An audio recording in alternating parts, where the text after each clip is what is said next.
Okay, so continuing on in this lesson, we're going to lay out the user interface for the game. We're going to set up the data binding. We've already collected a lot of data. Now it's time to connect it to a grid view and the data template and each individual item, make it clickable. We'll come back to that part, and then to basically just do initial game setup. So the game won't be playable by the end of this video, but we'll be in really good shape to actually start the game logic like scoring and countdown in the next video. All right, so let us get started now. Where I left off in the previous video was that there was an issue and it wouldn't compile or it wouldn't run. I don't remember which, but the issue is easy. Basically, all I need to do is this. I didn't new up songs, so that's why it croaked. But if I add that and create a new instance of observable collection, now we should be able to run the application.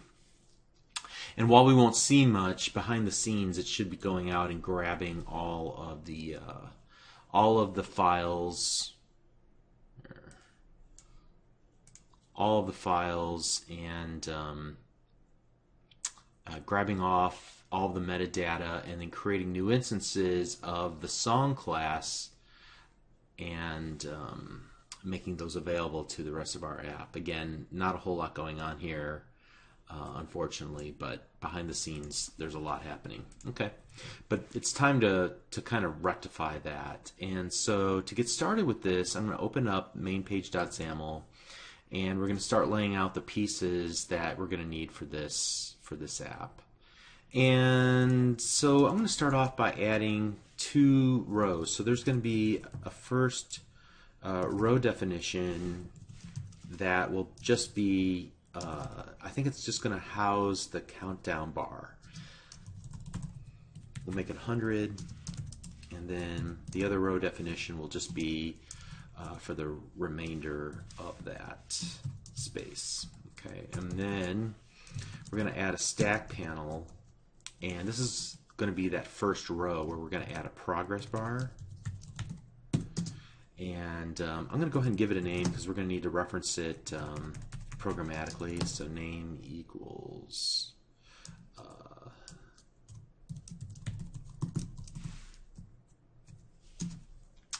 and I'm going to set the maximum value to 100 and the minimum value to 0. And I'm going to set the current value to 100, so it'll be, we're going to use it as a countdown. So it'll always start at 100 and then tick backwards. Also, I'm going to go ahead and set the height of this to 20 and the foreground equal to blue. And again, I could really use some help from a graphic designer to make this look good. I'm also going to add in that top area the instruction text block. So let me go ahead and give it that name, instruction text block. And this is going to tell the user what to do next. Hey, get ready because the next round is starting in 10, 9, 8 sort of thing. Okay, and I'm going to set the foreground equal to blue again there, and then the horizontal alignment I'll set to the to center. And then I'm also going to go ahead and put the media element in here. Doesn't have a visual quality, but I'm going to go ahead and stick it there. And I'm going to set the autoplay equal to true. And I'm going to change this to capital M, my progress bar. I go back and forth on what to name the XAML elements because I'm not sure that they're public. I think they're more protected. And so it's really a judgment call on what the naming convention to use there. Okay, so that's going to be for grid.row equals 0. And let's put the second panel, stack panel, and it's going to be grid.row equals 1. And I'm going to set the orientation of this to vertical, which I don't know that I needed to do that, but we'll go ahead and do it anyway. All right, and then the majority of this is going to be a grid view control. And let's go ahead and give the grid view the name of song grid view, and I'm going to set the is item click enabled equals true. I'm going to go ahead and handle an item click event. I'm also going to set the item source, items source equal to what we created in the previous video, the songs collection, and that should be visible to our to this main page.xaml. Did I make that private? Or yeah, I made it private. It still should be visible here though, because they're in the same class, right? All right, so let's add an item template. Whoops, grid view.item template, and inside that item template, we're going to add a data template, and we're just going to add a simple grid with an image control.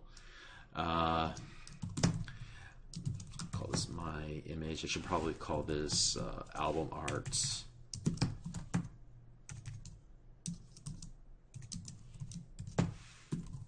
Okay, and then I'm going to make the height 75 and the width 75 because I happen to know that's the exact size of each of the images that are used in the metadata for the MP3s, since I created them myself or had a developer create them for me.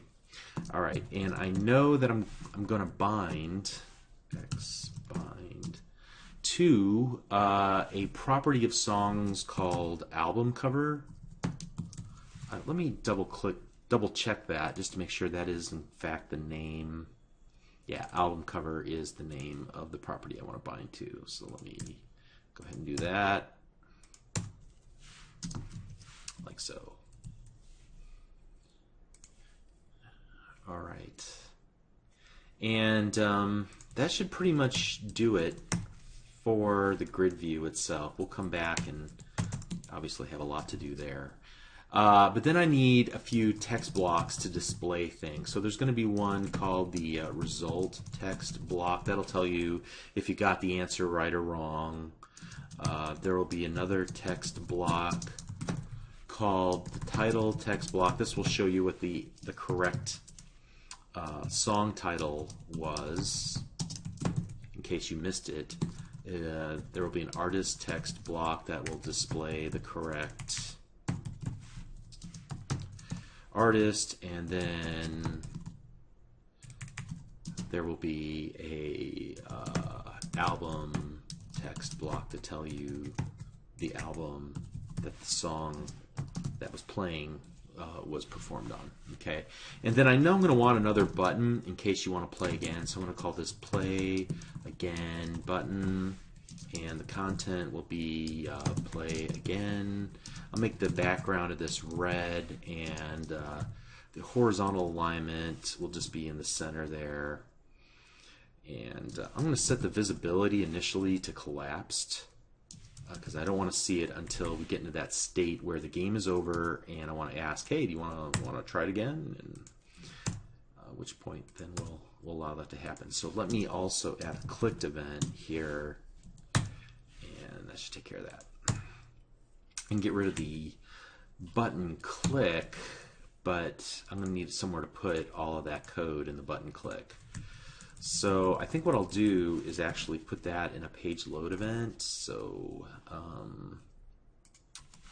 loaded equals page loaded, and let's go there, and I'm going to put all that code I cut, I'm going to put it there, and then I can get rid of that.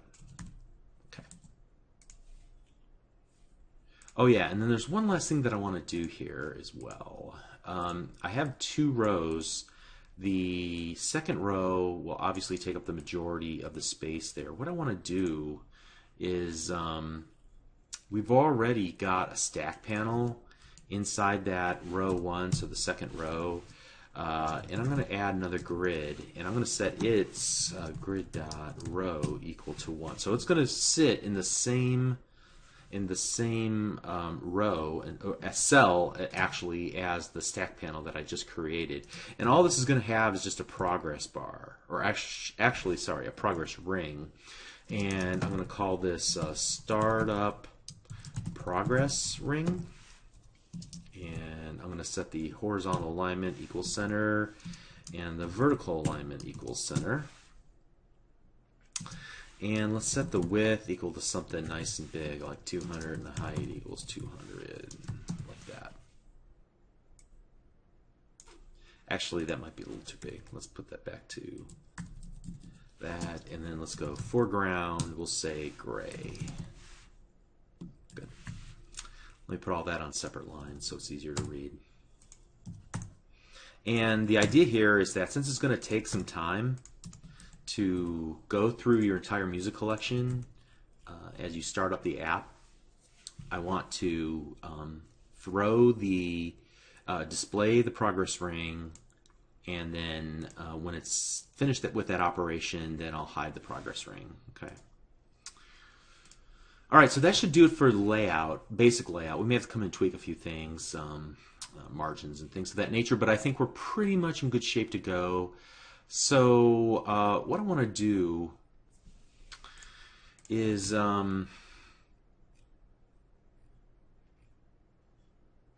me see here. Oh yeah, let me fix that problem. Async. This will be just task like that. Okay. So when the page loads,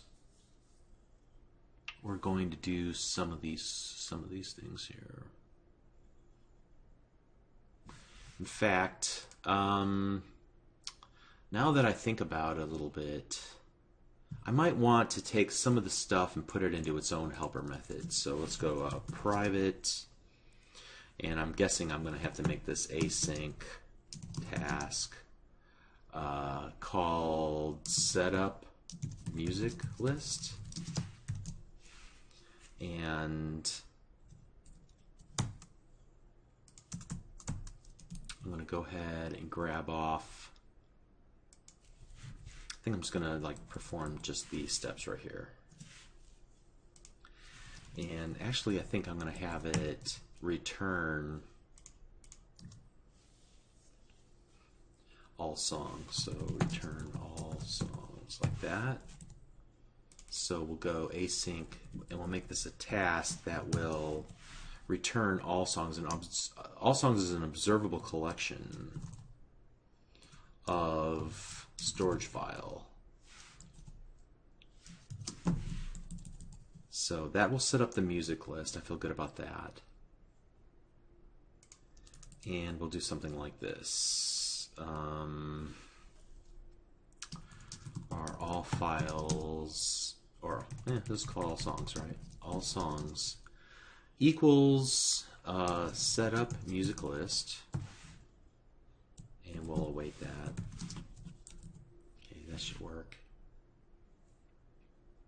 And then I'm going to create another private helper method. So private async, and right now it'll be just, it won't return anything except a promise. Prepare new game.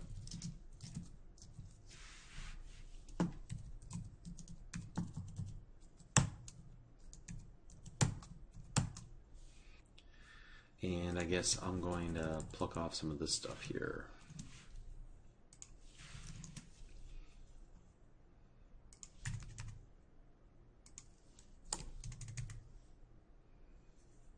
So the first thing I'm going to do is go songs.clear. So this would allow me to say, hey, whatever the previous collection of songs were when we played it, played the game before in the last session, clear those songs out. So this will allow me to reuse this method to prepare a brand new game. Then I'm going to grab random songs. Let me see. I might need to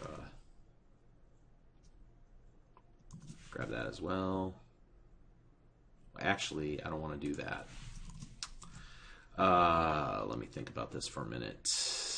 I think what I want to do is make all songs a public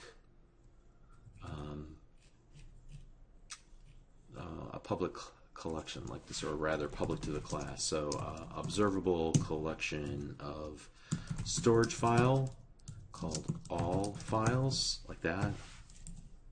Okay, that makes me feel good actually. And so we'll just do this. Let's not call it all files, let's call it all songs.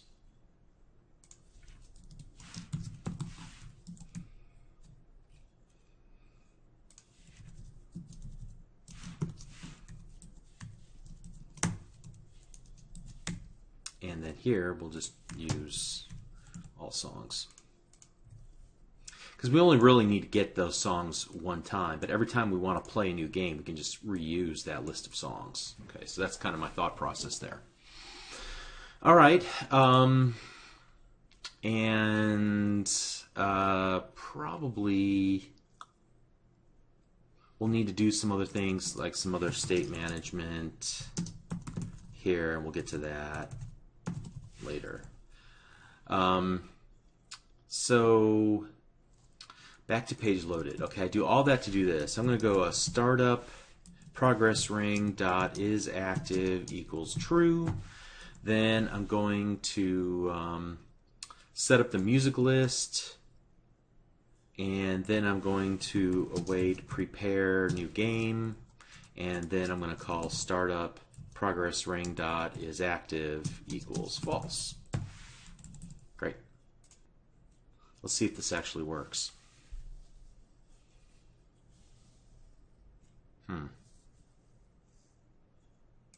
Oh, so I forgot a couple things here.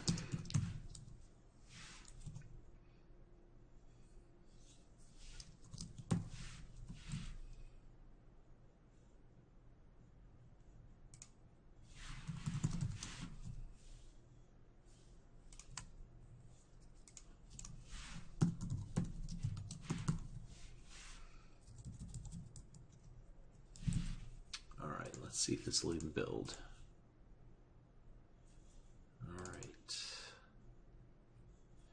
It did not like something here. Has the wrong return type. Alright, it does not like that I have put this here. So let's go ahead and rethink that a bit. Let's go private void here. And instead of putting all of this here, let's. I need to make sure that at a minimum this grid is actually ready for action. So on the grid itself, here I'm going to get rid of this background. Loaded equals. All right, and now we'll stick them in there. I think I can do this, and then async task. I should probably be able to do void there, right? All right, let's build it and see what happens.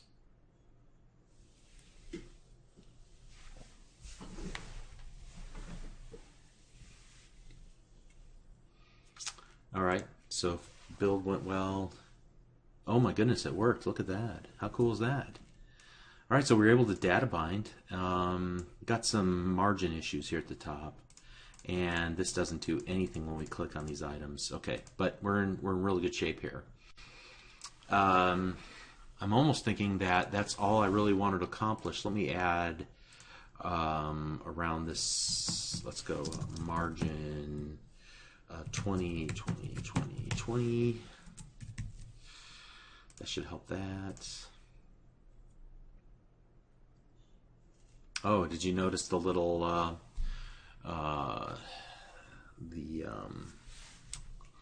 the progress ring popped up too? That's awesome. Okay, one other thing here I want to do with my stack panel here. Yeah, let's go put a margin equals 20, and that should just do for all sides. Nice. Okay, very good. Great. All right, so that's pretty exciting.